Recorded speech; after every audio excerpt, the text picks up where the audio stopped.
All right, thanks guys for joining the program today. My name's Jay Wilson. I'm the lead trainer and consultant at Onyx Reporting. I support a lot of clients using both Jet Professional and Jet Enterprise in Dynamics Nav, GP, and a little bit of AX. Today I'm going to share with you a pretty extensive tutorial. I've really been getting into showing long, extensive tutorials. Sorry if you have a short attention span. But show you guys a tutorial on using time-based performance metrics in Jet Enterprise, or rather implementing time-based performance metrics. This tutorial was inspired by a report sent to me by a client who wanted to optimize a report for Jet Professional. I was just so taken aback by what they were doing, and I thought to myself, gosh, it'd be really cool to implement this in Jet Enterprise. How would I do it? I spent a little bit of time thinking about it, and right away I thought to myself, this would be a really great opportunity to show off every tool in the book when it comes to developing and customizing your Jet Enterprise projects. So this is going to be a little bit technical, but in addition to showing off how to do stuff in Jet Data Manager, what I really want to go through is kind of my thought process, how I approach doing things, why I'm doing things the way I'm doing it, instead of just writing out the code. So let's take a quick look at the report, and then we'll kind of go from there. So let me just run this report so you can see what it looks like.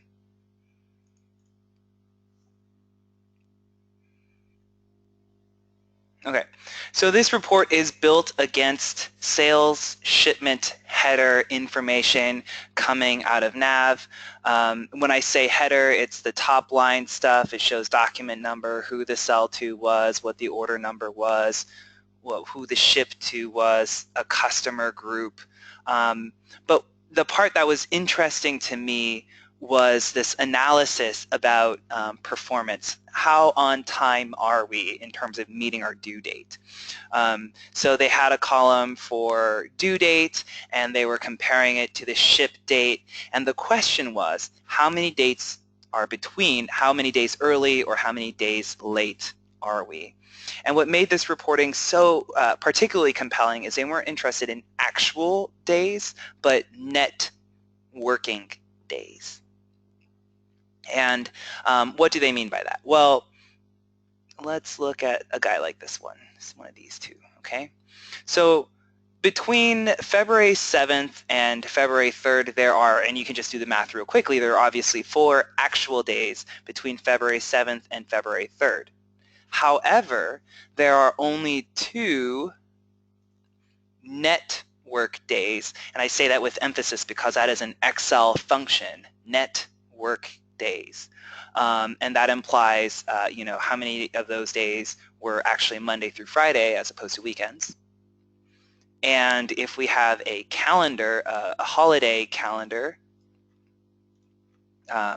were there any holidays in here? And just to see this at work, just to see these numbers change, let me highlight these bad boys in yellow. What are we looking at? 2-7, between 2-7 and 2-2 or 2-3. I'm going to modify, I have a little line here for my random holiday here in yellow. I'm going to modify this and say, okay, well, we had a holiday on, let's say, 2/4/2016, my random holiday. That was a Thursday. If I go back to my section in yellow here, you'll notice the actual days are still 5 and 4, but the net working days for each has gone down respectively because in this time span, I've added a new holiday. And I thought that was pretty cool, this idea of comparing actual days versus networking days. And then also there was some follow-up analysis that I stripped out of this report around statuses. So how many shipments shipped, let's say, 1 day late or 2 days late or 3 days late, and how many of them were just early?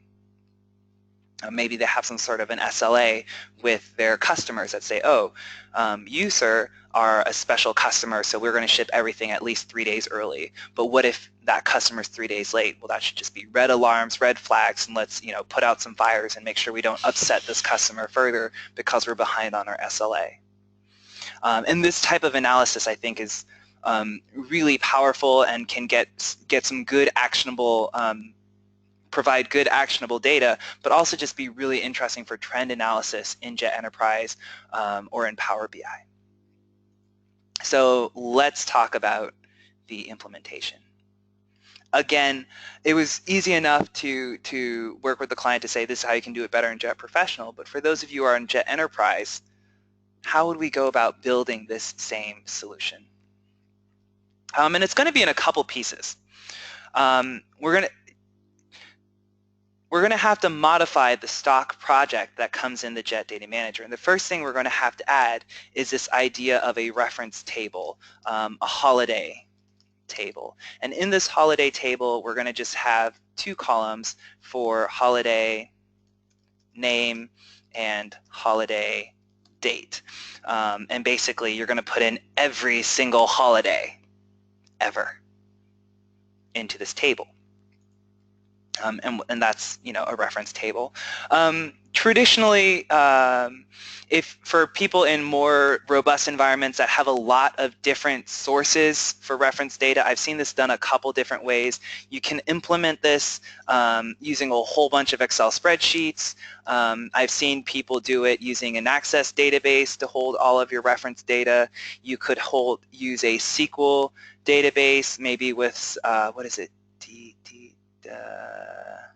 DQS, some sort of a data cleansing service or some sort of system like that. Anyway, reference data can come from any number of sources. We're going to implement our reference data using a custom table, and we'll see what that's all about. Once we have our reference table set up, our next step is we're going to modify our date table to add a new column called is working day. As far as I know, there is no SQL equivalent to net work days. That equivalent does not natively exist in SQL Server. So this solution that I'm talking us through is going to give us an alternative way of doing it. So we're going to create a new column called is working day. Now, in order to get that, the first thing we're going to need to know is let's just call it holiday name.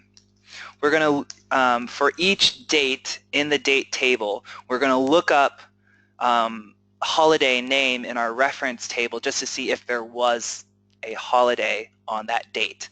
And is working day is going to be a case statement, an if statement. And the if statement will be something to the effect of if is weekday, so Monday through Friday. If is weekday is equal to 1 and holiday name is null, right? So there is no matching holiday, then return a 1 because it is a workday. Otherwise, return a 0 because it was either a weekend or there is a matching holiday. So these are two columns that we're going to have to add to our date dimension. And then we can actually propagate that all the way from staging up into our cubes to say, hey, I want to be able to see is working day in as a slicer, as a filter in Power BI or in a pivot table. Okay? Once we have all this bit of magic done, then we're actually going to go to the sales shipment header table. And we're going to implement two new columns. We'll have number of days actual, and we'll have another column called number of days holiday. Or sorry, number of days workday.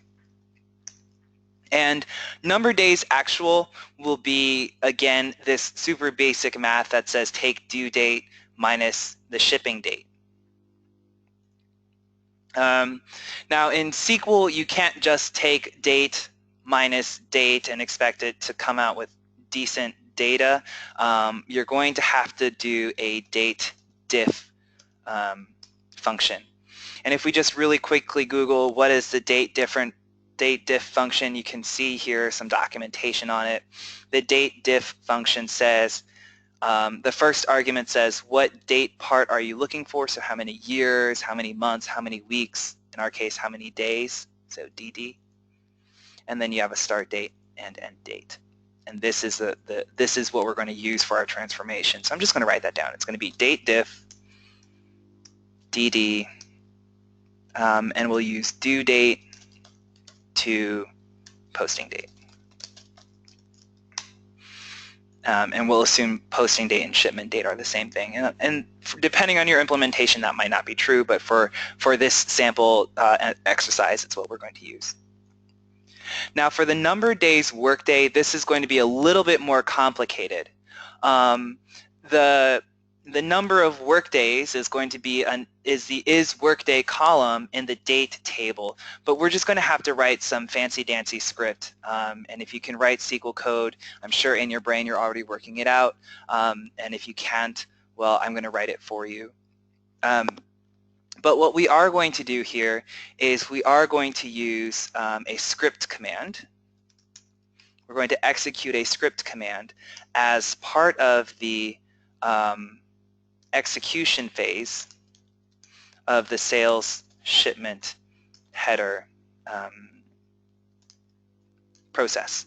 So during the execution phase, we're going to execute a script command as a pre-execution step. And I'll go in greater detail what that all is. Okay? Cool. So this will give us our measures. This will give us, oh, there were 15 days, 20 days, 30 days on the fact table. We'll probably want to know the average number of days. So on average for this salesperson, how many, what was the average number of days between that it took to ship, or the average number of days, average number of work days, just in case, a certain region or a certain salesperson is falling behind on their numbers, we know who to talk to. So we'll implement average. But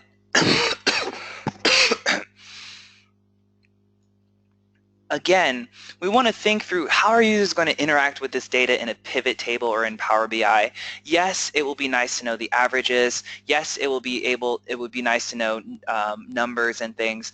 But what would also be nice would be to have a status for a shipment where I can say, okay, these customers or these documents shipped 5 days late, or these were on time, or these were outside of SLA, whatever you want to call this, the status. We should have that as a dimension attribute. So I'm going to add one more column called status. We'll call it delivery status. And this is going to be another, this is going to be what's called a case statement.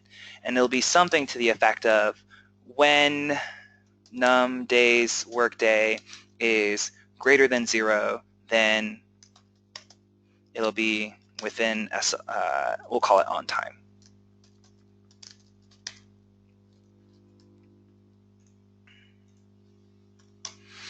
And maybe when the number of workdays is equal to 0, then we'll call it just in time. And if it's less or equal to -1, we'll call it 1 day late.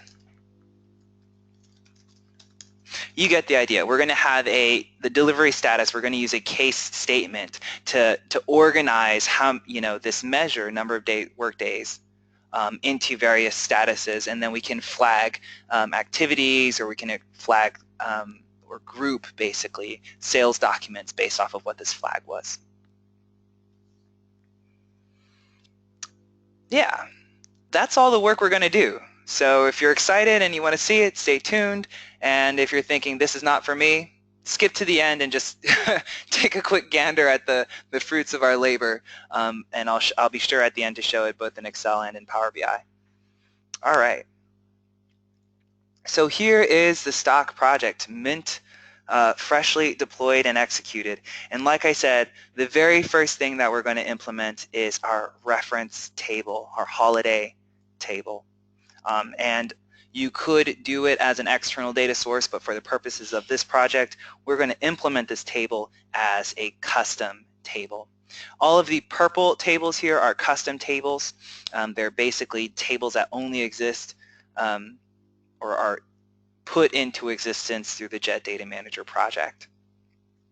And this table is going to be called, let's call it holiday table, or let's call it holiday, and I'm going to do ref in front of it. Okay. It's way here down at the bottom. Let me move it above the date table so I can find it later. Right there. Now I have a custom table. I'm going to add some custom fields.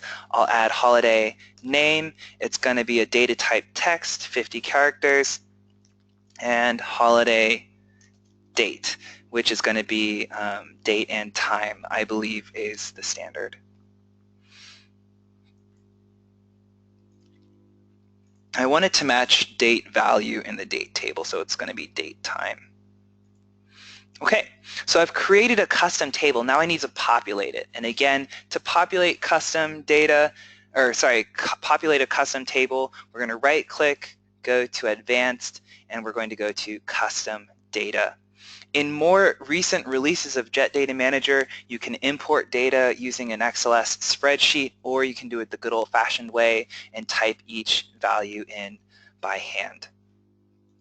That sounds horrible, so I'm just going to copy paste. I'm going to cheat.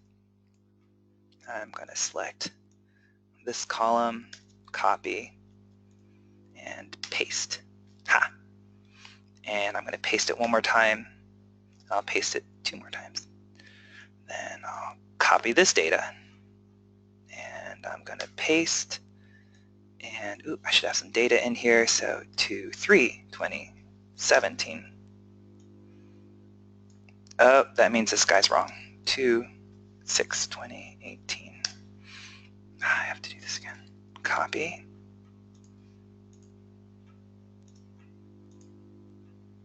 Oh no. Change the sort order. Gosh darn it.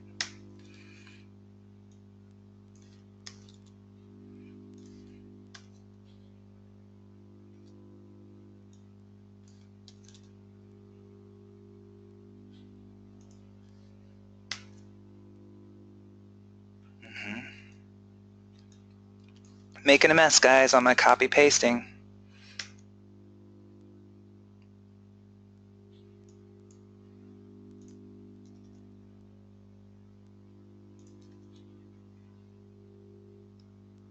Okay, so I've got my custom data in here. I can now deploy and execute this table, and when I preview it, hopefully I will see both holiday names and dates. Now, one of the nice things about this layout of having the reference, having a reference table is that if you think about it, it's very possible that your random holiday might occur on a national holiday, or some office holiday might overlap with whatever other holiday schedule. So by doing it this way, where I put all of my holiday dates into a reference table, I could even expand this and to say, maybe I have multiple holiday calendars. I'll have federal holidays, bank holidays, maybe I have holidays for different time zones, who knows. But this is a model that allows me to do that instead of trying to force the holiday directly onto the date table. Now, speaking of that, let's go back to my Cliff Notes here. We said, okay, fine, we're going to implement our reference table as a custom table. Done. Now we're going to just say, in the date table, for any given day of the year, or any given day of the calendar, was it any sort of holiday? So to do that, I'm just going to drag holiday name onto the date table, and I'm going to call it is holiday.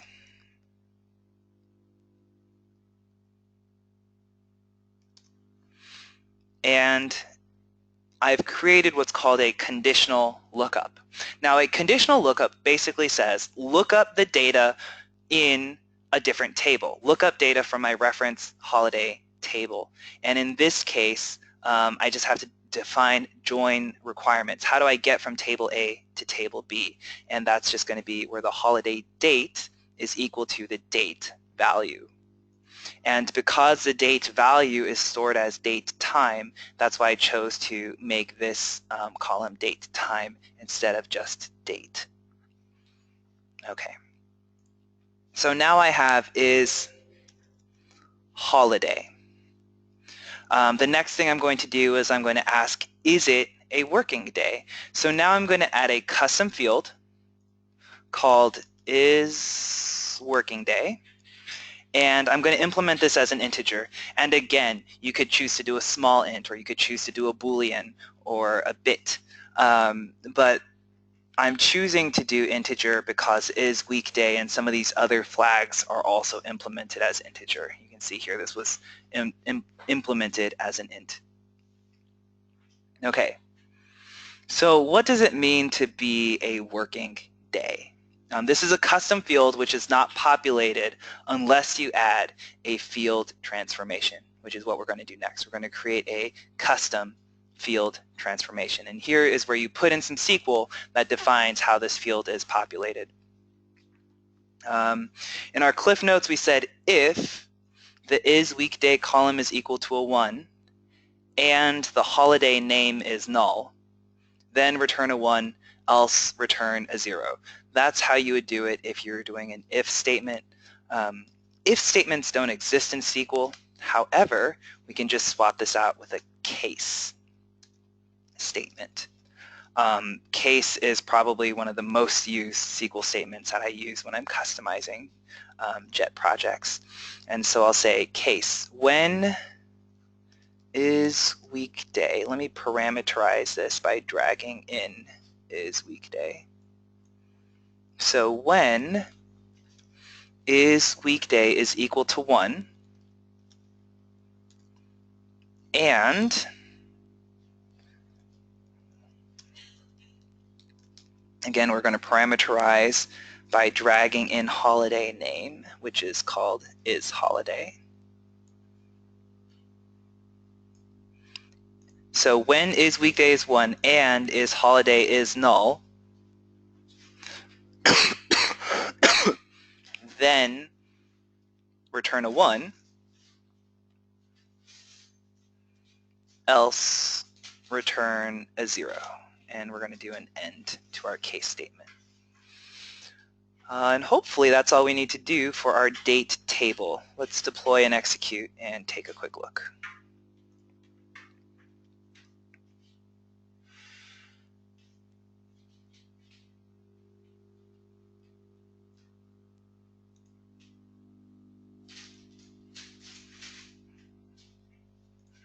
All right, let's preview our table here.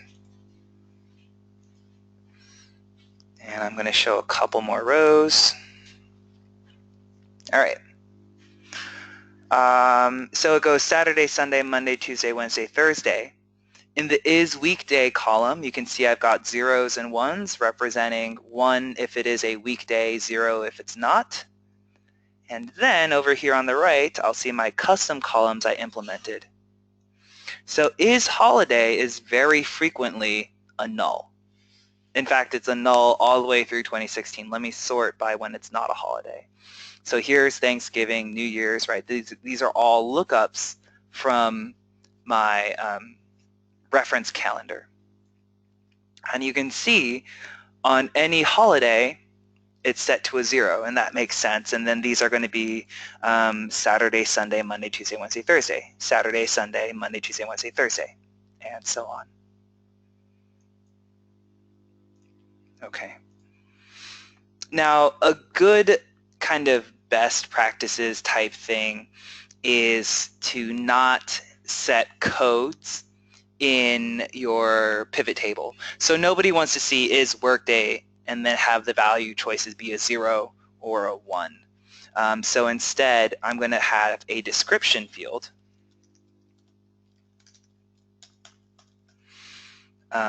instead of showing zeros and ones. And again, we're going to do a custom transformation, another case statement that says when is working day equals 1, then show the text is, we'll just say workday, else not workday, end.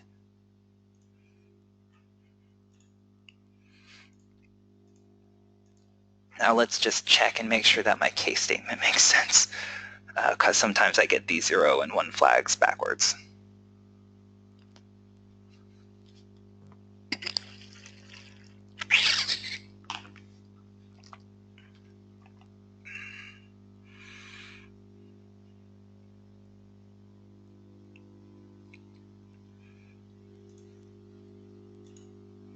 Let's preview our table here. Okay, let's sort by is holiday. So Thanksgiving is not a work day. Not a work day. Not a work day. Work day. Okay, so I got my flags correct. That's what I wanted to see. Good. So now we need to go down to the sales shipment header. We know we're going to need to use due date and posting date. I'm using Jet Data Manager version 2017. There were some pretty extensive changes in the newest release of Jet Data Manager 2017, and those of you who are using Time Extender, the later releases, what are they on, 17.5 or maybe 17.6, the interface, the UI is just completely overhauled. And there are some quality of life improvements, and then I think they also took some step backwards in terms of interface, but who am I to judge? But we're going to see that here in Jet Data Manager version 2017, which I have installed. And I'll let you judge for yourself, so I won't say anything. All right, we're going to go down to data sources. We're going to go to nav here. And I'm going to filter for sales shipment header, because that's the name of the table I'm looking for. And right away you can see one of the quality of life, air quotes, improvements. I'm going to filter for, if I filter for quote date, do you do anything useful? Nope, not useful.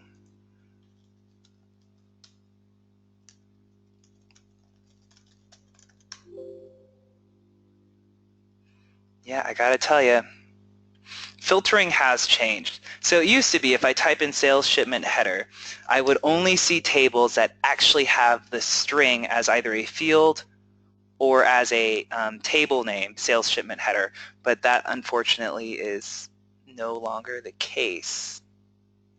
And then if I added date as a filter, it would filter down to only fields that include the name date, but that's no longer the functionality. So take it or leave it. In any case, I'm going to choose to include, what am I choosing to include? Posting date and due date, because those are the columns that I'm going to need for my report.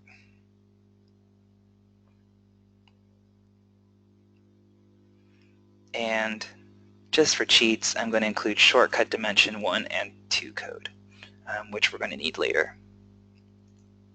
All right. So the first thing I'm going to implement are my two new measures called the number days actual and number days workday. One of them is going to be a custom field with a date diff transformation, and the other one I'm going to use a script command.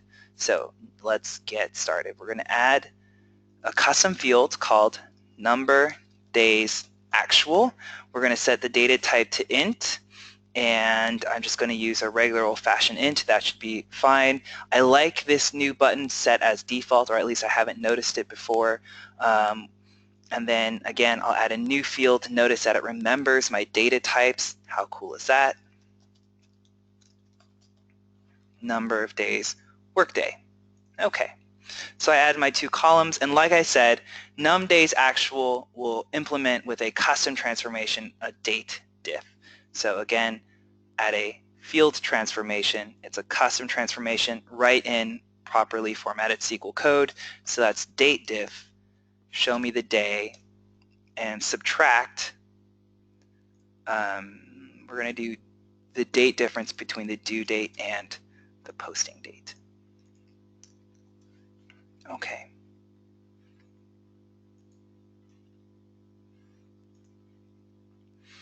And just for grins, I'm going to do a quick deploy and execute here. Excuse me. Do a quick deploy and execute. And hopefully we're going to see some interesting data.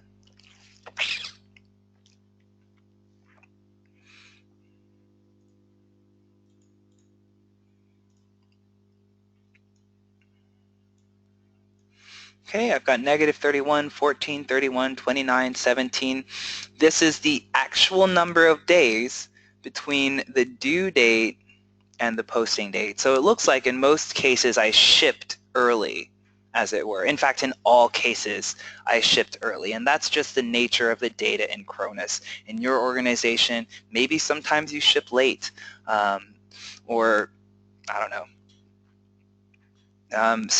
Or maybe it's a different column that you need to use instead of due date. Maybe it's the planned shipment date or the requested delivery date. In any event, these are the two columns that I'm using, and you can, of course, customize your solution. Now, for the number of days workday, this is a lot more challenging because the workday data exists in the date table and in my reference holiday table, and I can't just do a conditional lookup and drag is holiday down into the sales shipment header. I have to create a true SQL script in order to calculate the number of days workday. Cool.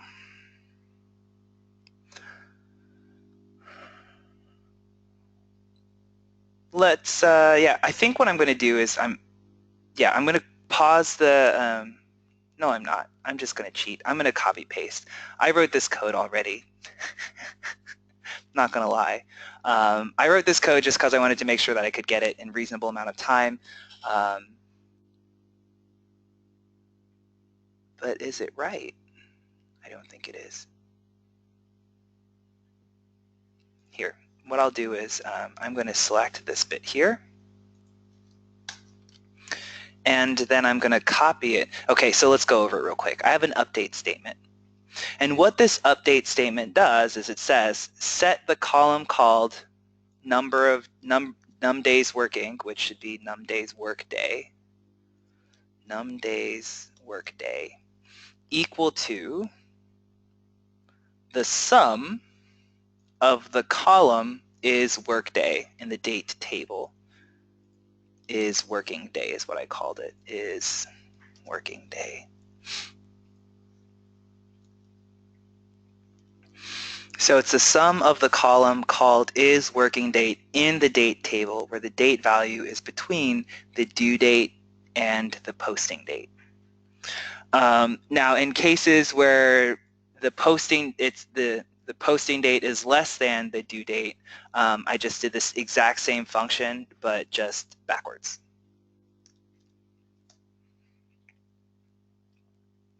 And then I'm combining the results using what's called a coalesce.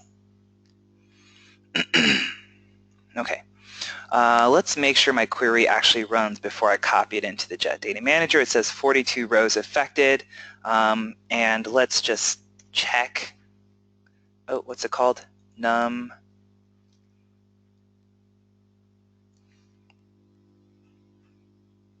It's called num days workday. Num days workday. Really?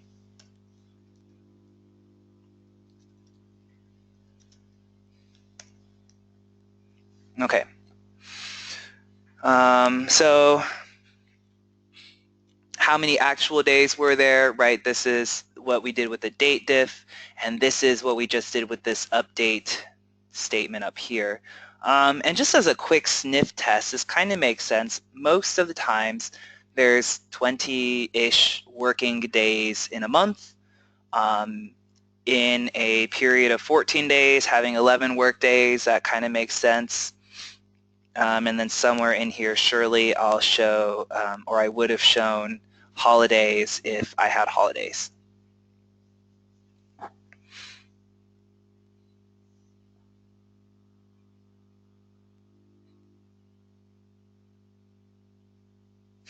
Okay. So in order to execute this in the Jet Data Manager, I'm going to execute it with what's called a script command. And this might be new for some of you. Way down here at the bottom, you have what are called script actions. I'll add a custom step and paste it in here, paste my code in here. And now if I wanted to go through the effort, I could parameterize this this code, which is to say I could find the sales shipment header table and then add my parameters. So I'm using the column called posting date here.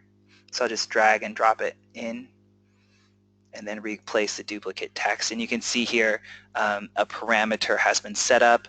I would do the same for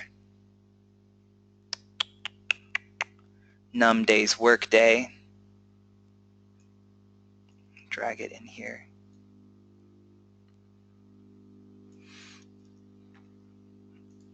I should do the same thing for the name of the table, sales shipment header. Okay. Notice here, because it is a table name, I have the option of choosing to update the raw or the valid table. This one does require some head scratching. I do occasionally get this wrong when I'm implementing custom scripts, particularly if we're using some more advanced functionality like incremental loads or slowly changing dimensions. This can kind of come back to bite you. So do take the time to think about if you should be using raw, valid, or transformation view. But yes, the advantage of parameterizing your SQL scripts is if you were to change names, so I kind of hastily called it is working day. And, you know, if I were doing some consulting work for a client, they might come back and say, you know what, Jay, we would rather call it something else. If they make the change in the Jet Data Manager and my script is parameterized properly, Jet Data Manager won't break. It will still be able to find the new code without me having to have gone in and manually updated it. But see how is working day is not parameterized. Because it's not parameterized, if I change the date table, my code will suddenly break. It won't update because it'll say, oh, I'm looking for a column called is working day, but it no longer exists because I renamed it. And that's kind of the joys of being a developer. But this is also one of the great things about the Jet Data Manager. It builds flexibility into the system. You just have to remember to use it. So let me not be lazy. Let's make sure to parameterize is working day. You want to make sure to get all of them. Gotta collect them all. All right. We'll call this step update sales shipment header so that I can find it later. And you can see the stock project comes with update GL account and update date calculation as script actions. And now the next step is to tell the Jet Data Manager when to trigger the script action. And if I look under advanced, show pre and post scripts, you can see that there's a pre and a post step phase for each of these 5 activities. In most cases, you're going to be looking at either executing before or after the SSIS transfer or before or after the data cleansing phase. And in this case, we're going to update the sales shipment header before the data cleansing phase. And again, remember when I was talking about should I do raw, valid, or transformation view, this is the point when it matters. Because if you do it at the wrong time, your data won't make it into the valid view, and that's no good, or in the valid table. All right. Just to make sure this works the way we expect it to, I'm going to kick off an execution phase. And it looks like it got through to 100%. Let me preview my data here. And I can see for both number of days actual and number of days working, I have data, so that tells me my update script worked. Okay, we're just burning through this, so we've gotten this bit done. Average number of days. Average, percent, all of these types of measurements are measurements that you're going to implement in the cube. Why are you going to implement in the cube? Well, you can't calculate average until you define, let's say, your date range, because average number of days to close for the week would be different than average number of days to close for the month. Or if you said, well, I want to only know this salesperson's average, that number is going to be a different number. So average is what we call a non-additive fact. You can't just add up a column in the data warehouse to come up with that number. It's one of those calculated measures that you cannot calculate until runtime. So we're going to push off, basically short version of the story is, we're going to push off this calculation until the execution phase in our cubes. We'll see what that means a little bit later. All right. Then the last piece we're going to add is for sales documents, for sales shipments, we want to have a delivery status attribute where I can see, okay, this document was on time, this document was just in time, this document was 1 day late, or this document violated our SLA because of whatever business rule. And actually this speaks to one of the nice things about a data warehouse.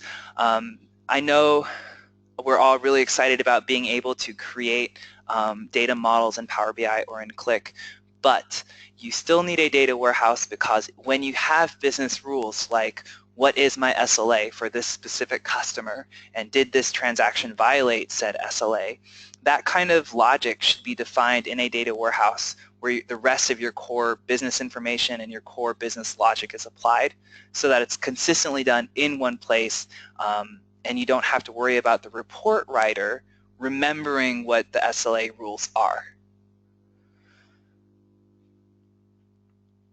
We'll just leave it at that. We'll just leave it at that. So I'm going to start by creating a custom column here on the sales shipment header called delivery status. It's going to be text, and we'll add a field transformation here. It's a custom. Okay. There's a couple different ways of implementing status columns like this. I'm choosing to put the raw text as the dimension key level. I wouldn't always do this, but for the purposes of this demonstration, it's fine. So we said when case is 0, it's just in time. When case is, let's do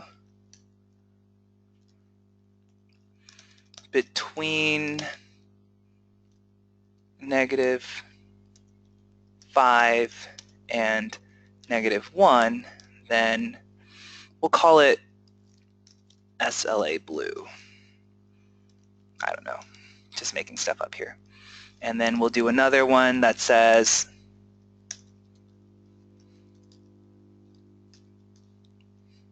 when you're between -10 and -6, then your SLA red. And if you're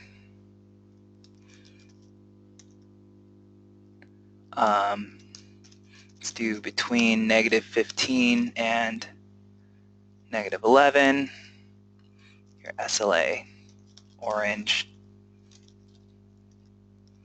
and anything else is black.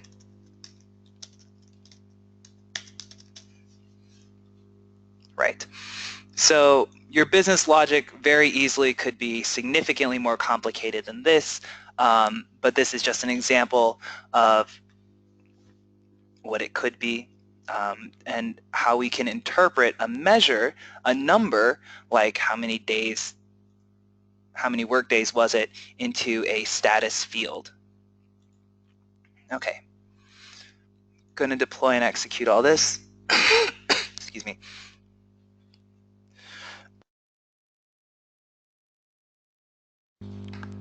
Oh dear. Oh dear, what happened here?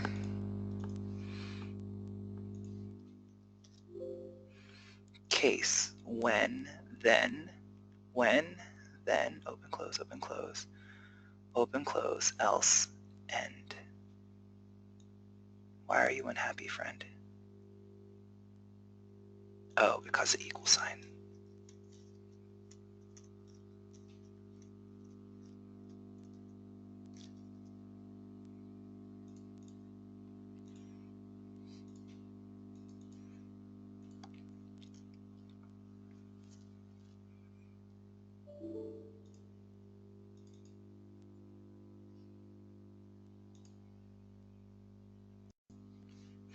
Good Lord, this is what happens when you copy paste from Excel. So what I was missing is I missed my thens.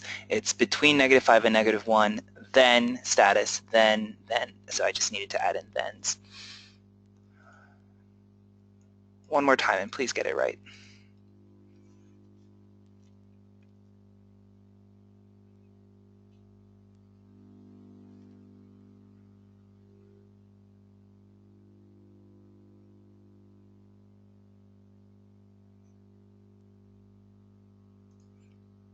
Let's do a quick preview. Okay, these are all SLA black, orange, black, orange, red, red. Okay, so you can see the status bit is working the way we expect it to. All right, so we've implemented all of our customizations in staging, and just because you do it in staging doesn't mean that it necessarily auto-translates into the data warehouse. It's just not how staging databases are designed to work. So let's go up into our data warehouse now and sync the good stuff. So in my date table, the only thing I'm going to sync, or the only thing I'm going to move, is our is workday and is workday description. So is workday is a 0 or a 1, and the workday description is the actual translation for that code. Then in the sales document table, this is where all of the information about sales documents reside, all of the different sales documents, including the sales shipment header. And I'm only going to transfer across the columns that I need. In this case, I'll add delivery status. I'll add my measures for workday, number of days actual. I'm going to choose to add global dimensions 1 and 2, as well as due date, posting date, sell to, and salesperson code, and bill to. The reason why I'm doing this is because I will use sales document as a fact table in my cubes, as well as a dimension table. So the difference between a fact and a dimension, right? The dimension is the way to give context, or it's the way you describe an action, and you describe an action by saying, oh, well, who was the customer? Or you'll say, what month did the activity occur in? Or you'll say, I don't know, what was the name or the territory code of the salesperson on the activity, right? So the the dimensions and their dimension attributes kind of give context to what was going on. And a fact table actually has a measurement. So the measurement will be what was the sales amount, what was the cost amount, what was the quantity. Or in this case, we're turning sales document from a dimension into a fact by having how many work days are there or how many days actual are there. If that was a little fast, I guess apologies. This is just really basic kind of dimensional modeling, Kimball dimensional modeling nomenclature. But it's kind of critical for understanding, again, kind of the design decisions that we're making when we try to decide, okay, why am I doing what I'm doing in the Jet Data Manager? And again, Onyx, I provide both training and consulting services through Onyx Reporting. If you kind of want support or kind of my insight around, how do you implement a solution for XYZ problem, I'm happy to help you guys with that. All right. So I'm going to do a quick deploy and execute only modified objects effectively. And this will commit the changes, as it were. And then we'll go over CubeSide to implement our last kind of steps here. So I need to window this table using Control-W. I'll window the date table as well. Then we'll pop over CubeSide and finish off.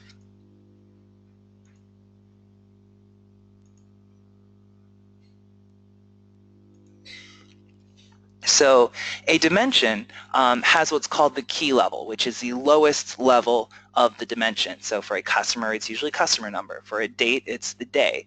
And then dimension attributes are things that you can say about the date. So January 1st, what month was it in? What quarter was it in? What year was it in?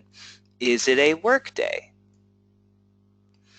When you define a dimension level, you can choose to either show the key or the name or the key and name. So for us, is workday is a 0 or a 1, and that's not very informative. So instead of showing the key level, I'm going to show the name is workday description, and that's going to say workday, not workday. So that was using the layout just name. You're probably most familiar with the key and name layout, which you'll see if you look at customer. So if you look at customer number, it will usually show the customer number, space, hyphen, space, and then the customer name. And that's the key and name layout. Some of you have said, oh, well, you know what, for our reports, we just want to show the customer number, so maybe you created a new dimension level called customer number, where you're only showing the key level and not choosing to include the name. These are all options. All right, but that's that. I'm going to modify my sales document dimension, and I'm going to choose to show the delivery status. Remember, we said, what is our SLA agreement, blue, level, red, green, what have you. So I'm adding that as a dimension level in the sales document. And the short version of the story is, if you want to be able to use a field as either a filter or as a way of grouping your report or as a slicer, it must be implemented as a dimension attribute some way, somehow. So that's why we're adding delivery status down here under the dimensions. Now that said, if you want a number to be a calculation like total sales or total costs, or in our case, number of workdays, those must be implemented as a measure.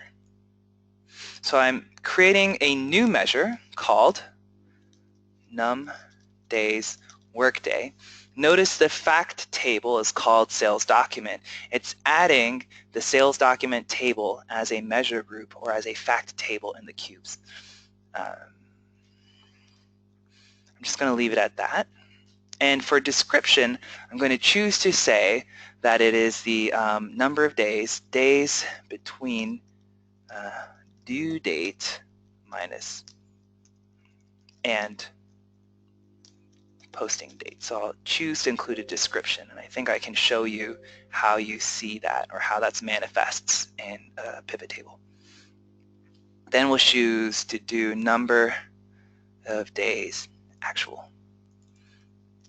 Num days actual. Okay. Num days between due date and posting date.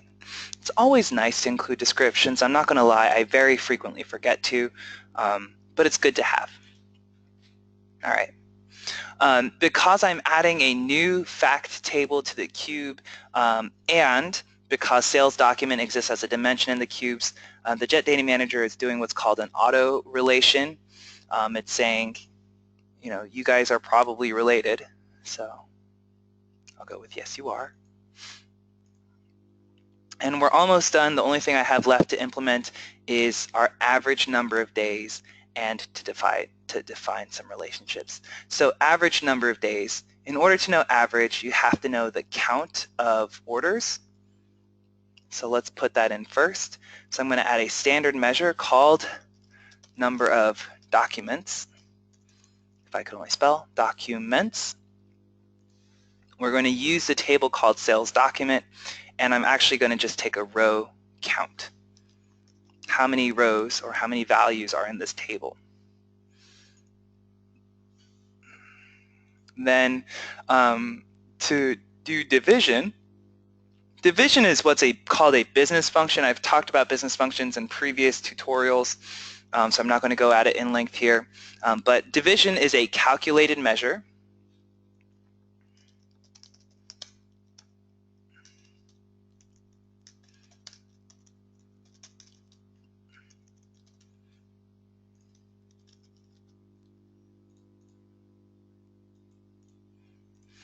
And what we're going to do is we're going to take the number of work days, and we're going to divide it by the number of documents. And let's leave it at that. I'm going to deploy and execute the date dimension.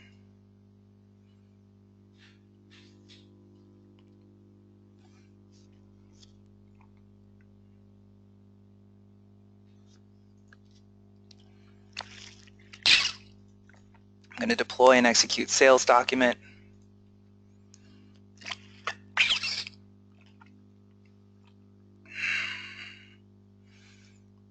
And then lastly, I'll deploy and execute the sales cube, and let's see if we're in the money.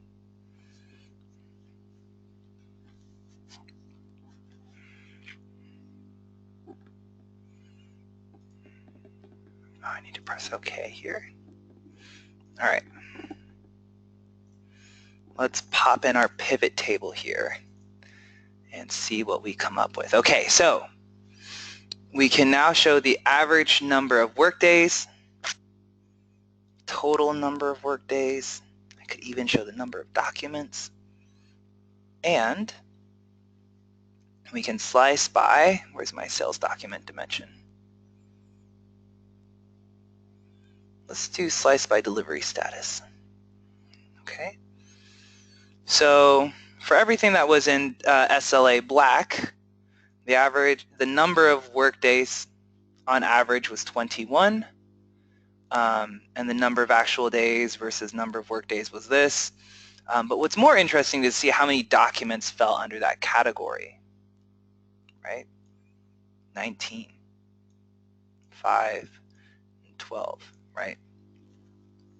It might have been nice if I had thought to show what the date buckets were. So in this case, greater than 21 days, between 1 and 5, between, I don't know, 10 and 15, right? It would have been nice if I included the ranges in the description. And then if I click on, do you show me a description here? How can I see the description?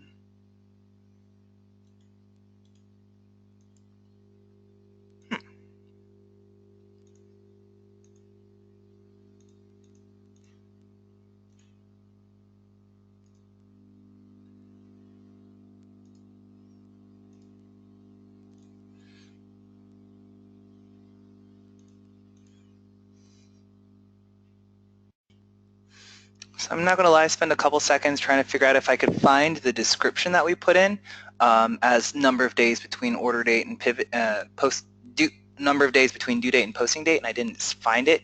We'll see if we can show it in Power BI. I'm intrigued. I don't know the answer off top. Now, if you want to slice by, let's say, salesperson on document, you'll notice here that all the values are the same. And when all the values are the same, what that tells you is there's no relationship between the dimension and the fact table. Let me say that one more time. If all the values are the same, it tells you there's no relationship between the dimension and the fact table. The only relationship we defined when we set up the new fact table, the only relation we defined was sales document. And that's why when I slice and dice, the numbers are different for each row. But it's got no relationship to any other dimension. So how do we fix that problem?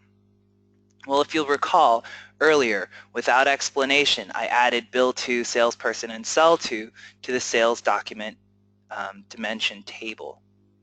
Here in the cube side, I can now go to the sales cube, and under dimensions, I can right-click dimension relations and set the relations for the different dimensions to the sales document fact. And what you'll see is sales document is the only one that has a relationship, and that's because the sales document dimension is based off of the same table as the sales document measure group. Short version of the story is go through and relate everything that you can. So sell to customer is on the table, so check that. Salesperson on document is on the table, check that. Product posting group is not there. Posting date is there. Location code is not there. Line type, not there. Item, inventory posting group, none of those are there. Global dimension 1 and 2 are there. So go through and relate the ones you can. If we wanted to, we could go back and try to figure out ways to get all of the dimensions related to the fact table, related to sales document. Arguably we should, but that kind of goes a little bit outside of the scope of what I've got time for right now. So I'm just going to leave it at that. You can deploy and execute one more time, and we'll see the effect in our pivot table here. Let me refresh. Oh, still doing its thing. Just kidding.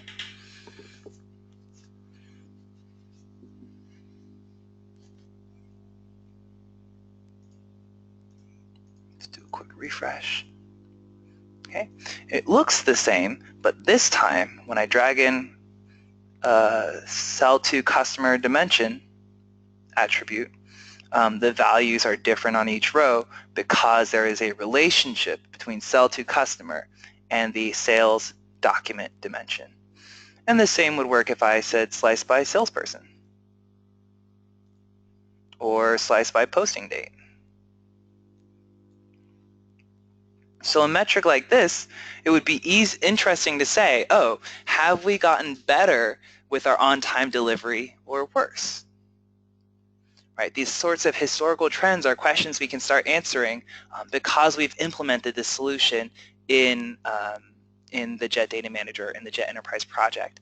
And that's really the value, is what kind, it's kind of cool to say, hey, I did this thing, but also what kind of value can you bring to your organization?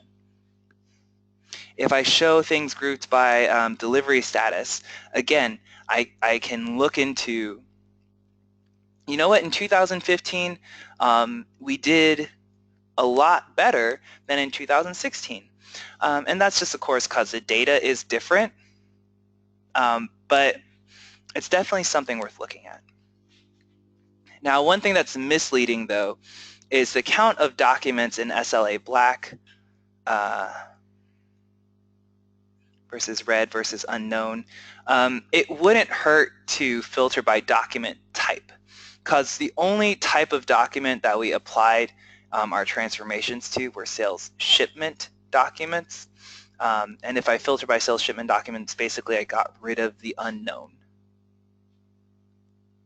But if I weren't showing delivery status, it's kind of important to filter by sales shipment because look at how my average changes. I've got 17 and 14. If I include all documents,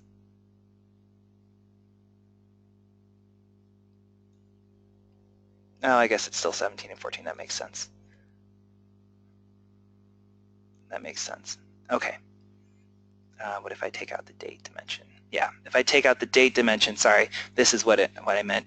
With if I just show the measures, maybe if I were doing some sort of a KPI situation and just wanted to show just numbers here, if I don't filter by sales document, see how that average changes when you look at all documents versus sales shipment. Now, to be honest, I don't think I want to force or expect my users to remember to filter by sales shipment. So in the cubes, I might, add a little tweak in there so that it always only calculates by sales shipment. But that's a little bit outside of the scope of what I wanted to cover in this presentation, so I'm just going to leave it at that. We looked at what it looks like in a pivot table. I said in the beginning, we can look at our data in Power BI. If you're not looking at Power BI already, I really strongly encourage you, just download a copy of it to your desktop. It's free. Let me say that again. Power BI is free. And if you've got Jet Enterprise already, just do yourself a favor. Just do yourself a favor. Take some time, set 2 hours aside and just play around. You'll be amazed. What's really important is that you can use the live connector. If you can't use the connect to live option, that probably means either your version of SQL Server is out of date, as in you just need to have your IT people run service pack update, I want to say 2 or 3 in SQL Server 2012. So you basically have to be SQL Server 2012 service pack 2 or 3, I can't remember which, but there's an article about it, or later. So SQL to the Server 2014, 2016, the new 2017, all support the live connector. If you're on SQL Server 2008, I don't know what to say there. You should definitely look at upgrading to SQL Server 2012 at least. There have been studies that shown over 100% performance improvement just by upgrading your database engine, because that's how much better the newer versions of SQL Server are than 2008. I'll just leave it at that. Okay.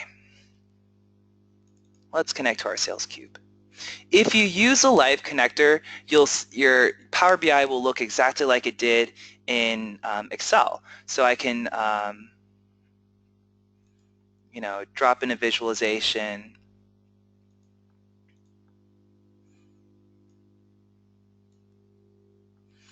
and really quickly get to work at showing my data maybe distributed across countries, and I can show my average. Again, all of these numbers are negative because that's just the nature of the data that I have.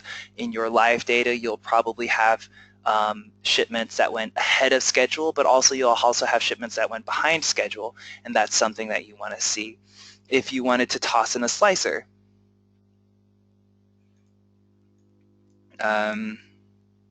for, let's say, the sales document delivery status, I can see who did what where and have that nice interactive interface. And then I guess if we wanted to kind of do, can I do one of these guys, show me delivery status and number of work days, and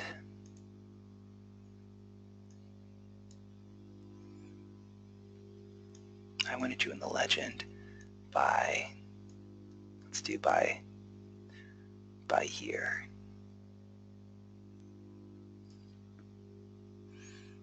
Okay, So with a more robust data set, I could compare, in 2015, how much of it was in XYZ SLA and versus how much was it in 2016. Again, all we're looking at here is, oh, this is the best part. Sorry, I almost forgot to say. One of the really clever things about Power BI is this idea of interactions between visualizations. So by clicking on a column in Power BI, that causes the other visualization to auto-filter. That is just mind-blowingly cool. I'm sorry, that is just mind-blowingly cool, especially for users who are talking about, oh, we want to implement KPIs and dashboards in Jet Enterprise. If that's kind of your goal, you need to get on Power BI because, well, it's free, it's great, and it's continuing to evolve. Every month or so, Microsoft is releasing updates to Power BI with new features, new functionality. And it's not quite open source, but it does have connections that allow you to do work in R. So if you have a data science team or some scripters who can script in R, they can pull in R visualizations. There's also a whole library of visualizations that you can download for free from the Microsoft website that extend the functionality of Power BI. So it is a really powerful tool. It supplements or complements, I guess, a lot of the functionality that you get in Excel. So definitely bears investigation. In any event, this takes us pretty much to the end of of my tutorial here. It started with this report that a client sent to me where they said, hey Jay, I've got this report that I built in Jet Professional. I want to make sure I'm doing it right. And I coached him through that. What really kind of caught my attention was this idea of implementing performance metrics on a set of documents based off of the net work days as opposed to the actual days. In an environment where maybe you have a holiday calendar that you want to exclude in your performance metrics calculations. So from there, with that model in mind, it came down to breaking it down into little bitty chunks. How will I get from point A to point B in Jet Enterprise? And we started really simple. We started by saying, okay, well, we have to have a reference table, which we implemented as a custom table. I already said, one of the nice things about the Jet Data Manager is in addition to extracting data from nav, you can extract data from a spreadsheet or an Access database or an AS400, heavens forbid, database. You can extract data from all sorts of databases and play with them, as it were, in the Jet Data Manager. And part of the playing that we did was we looked at a couple of very easy, not terribly sophisticated SQL transformations that took data from our holiday table into our date table. We looked at using a case statement for calculating if the day in question is a weekday, or sorry, if it is a working day based off of the weekday and holiday name columns. Then we did work in the sales shipment header. We created custom measures where we took the date diff between due date and posting date using a SQL transformation, and then I showed you how to use script commands set to run at a certain point in the execution phase for updating a column when you had to use a more sophisticated SQL statement. We talked about potentially implementing core business functions, or sorry, core business logic, like were you within your SLA agreement with a customer? We talked about how you could potentially implement that or how you should implement that in a data warehouse. And we did a very basic variation of that using a case statement in the sales shipment header table. Then the last bit was, after all the transformations are done in staging, migrate the necessary fields up into the data warehouse and implement those changes in your SSAS cubes. We visualize the data both in Excel pivot tables and then lastly in Power BI.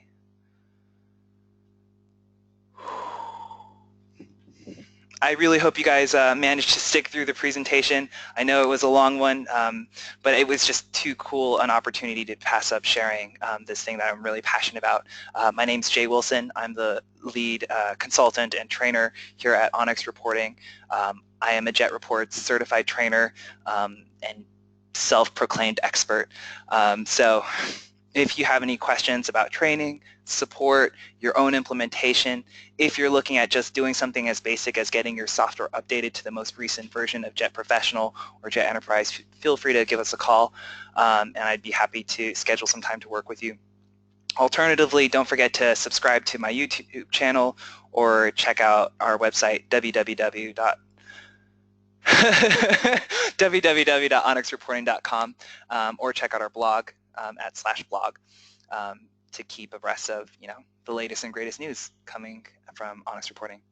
Thanks so much, guys. I'll catch you later. Cheers. Bye.